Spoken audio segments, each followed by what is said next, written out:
سلام علیکم تماشاچیان عزیز. ما امروز تصمیم گرفتیم که سطح سوالنامه اهالی شهر کلاب را در ساحه سیاحی بسنجیم.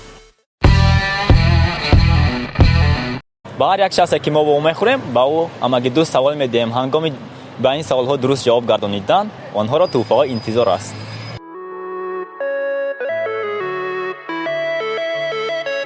یک دو سه سرش کنیم بچه‌ها. رفتیم.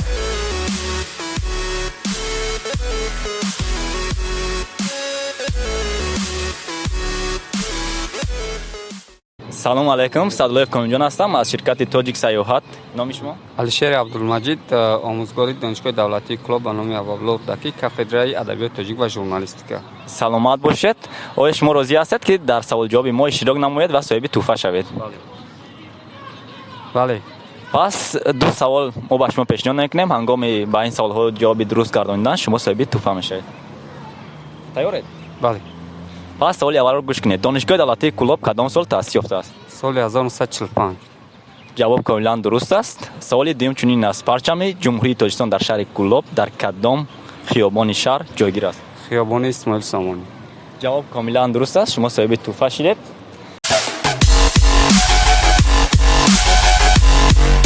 давомиш метем бачаҳо. рафтем. салом алейкум. садлоев комилҷон ҳастам аз ширкати сайёҳии тоҷик сайёҳат. номи шумо? латиф худоидод. донишҷӯ ҳастед ё коргар? донишҷӯ. шумо розӣ ҳастед ки дар бахши саволҷавоби мо иштирок намоед? бале. пас ба ду саволи мо ҷавоби дурустро диҳед, соҳиби як тӯҳфа мешавед. розӣ? майлаш.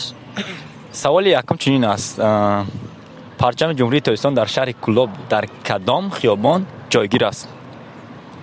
дар кадом? хиёбони исмоили сомонӣ. бале, ҷавоб дуруст аст. саволи навбатӣ чунин аст: ҳоло шаҳри кулоб таърихи чанд ҳазор сола дорад? 1700 сола. бале, ҷавобо куллан дуруст аст. шумо соҳиби тӯҳфа шоколад шудед. табрик мекунем. мо ҳоло дар гулгашти сафар амиршоеви шаҳри кулоб қарор дорем. чӣ хеле ки дида истоед, дар ин ҷо одамон куллан кам ҳастанд ва мо тасмим гирифтем ки саволҷавоби хешро дар боғи марказии шаҳри кулоб идома диҳем. бо мо бошед.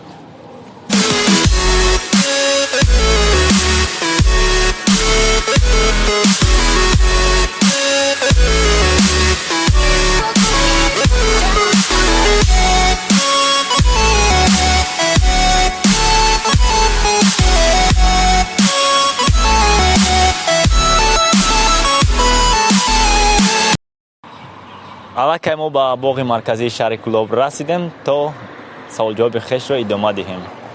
бо мо бошед ва аз рафти саволҷавоби мо бохабар бошед.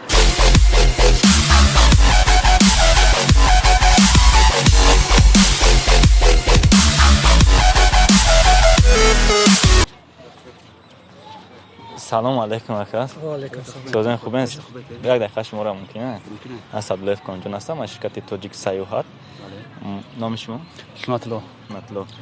сунатло, шумо донишҷӯ ҳастед ё коргар? донишҷӯ. донишҷӯ ҳастед. шумо ҳозир ҳастед ки дар саволҷавоби мо иштирок намоед? агар бале бале. пас агар шумо дар ду саволи мо ҷавоби дуруст гардонед, соҳиби тӯҳфа мешавед. розиед? бале, агар бидонам бале розиям. саволи аввал чунин аст: дар шаҳри кулоб чанд осорхона аст? ба фикри ман якто. якто? бале. ҷавоб мутаассифона нодуруст аст. саволи дуюм чунин аст. саволи дуюма хушрӯ гӯш кунед, фикр кунед, як дақиқа вақт доред. дар шаҳри кулоб чанд донишгоҳ фаъолият мекунад? донишгоҳ дар шаҳри кулоб як донишгоҳ фаъолият мекунад ва як донишгаҳи дигар. савол комилан дуруст аст. шуморо табрик мекунем. шумо соҳиби як тӯҳфа шоколад шудед. ташаккур. ҷойхон давотон. барои кор.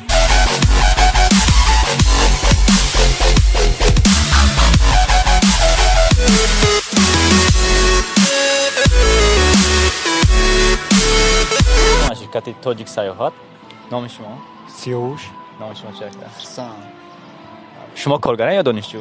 донишҷӯ. шумо донишҷӯ? мо як барнома дорем саволҷавоб.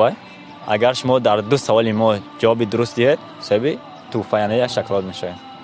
شما تیارید؟ آه پس سوال را گوش کنید. سوال اول چنین است: چایخانه ایسفره در کدام محله شهر جایگیر است؟ چایخانه ایسفره در کدام محله است؟ در نه برباد نیست اگر هم اسماعیل سامانی در اسماعیل سامانی متاسفانه جواب نادرست است. در اسماعیل سامانی چایخانه سرافشان جایگیر است. سوال دوم را گوش کنید. شهر کولاب چند جماعت دارد؟ شهر خوب نیست جماعتش نمیدونم. جماعت را نمیدانید؟ نه نمیدونم. شما چی؟ نمیدانید شما؟ یک شروع فکر کنید. چند جماعت اگر حساب کنیم 4 جماعت. بله جواب درست است. تبریک میکنیم. شما هم تبریک میکنیم.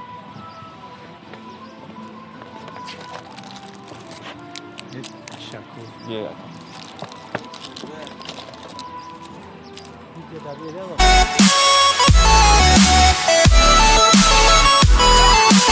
ما آمدیم به باغ خوتالان تا که سوال جواب خویش را در اینجا ادامه دهیم.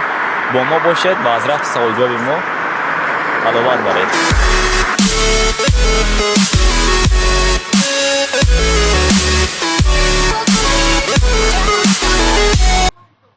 متاسفانه ما در باغ خوتالان یگان کس را دریافت نکردیم و برای ادامه دادن سوال جواب خویش ما روانه میشیم باز به باغ مرکزی شهر کولاب.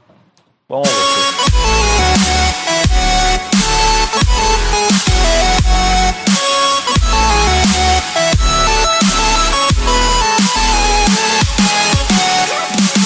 برای ادامه دادن سوال جواب خویش ما باز آمدیم به باغ مرکزی شهر کولاب تا سوال جواب را ادامه کنیم. سلام علیکم برادر. من صدلوف کامجان هستم از شرکت تاجیک سیاحت. نام شما؟ سینا. سینا. شما دانشجو هستید یا کارگر؟ دانشجو. شما تیارید که در سوال جواب ما اشتراک نمایید؟ بله بله. پس بعد دو سوال ما جواب میدید و صاحب توفه میشید. بله. تیارین؟ سوال یکم چنین است: مقبره خواجه اسحاق در کدام جماعت شهر کولاب جایگیر است؟ در جماعت زیراکی باشه. زیراکی. جواب درست است. سوال دوم چنین است: 44 چشمه در کدام ناحیه جایگیر است؟ ناحیه شهرتوز. جواب کاملا درست است. متاسفانه شما صاحب توفه شدید. تبریک میکنیم.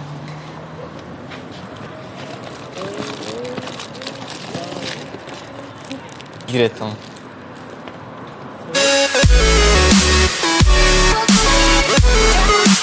حالا ما قرار داریم در نزد باشنه ایفل در شهر کولاب.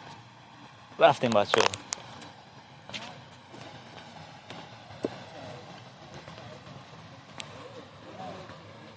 سلام علیکم. سلام علیکم. سوزی بردار خوبه؟ من صدلوف کامجان هستم از شرکت سیاحتی تاجیک سیاحت. نام شما؟ سفرجان اسکندر. نام شما؟ ایمال جان.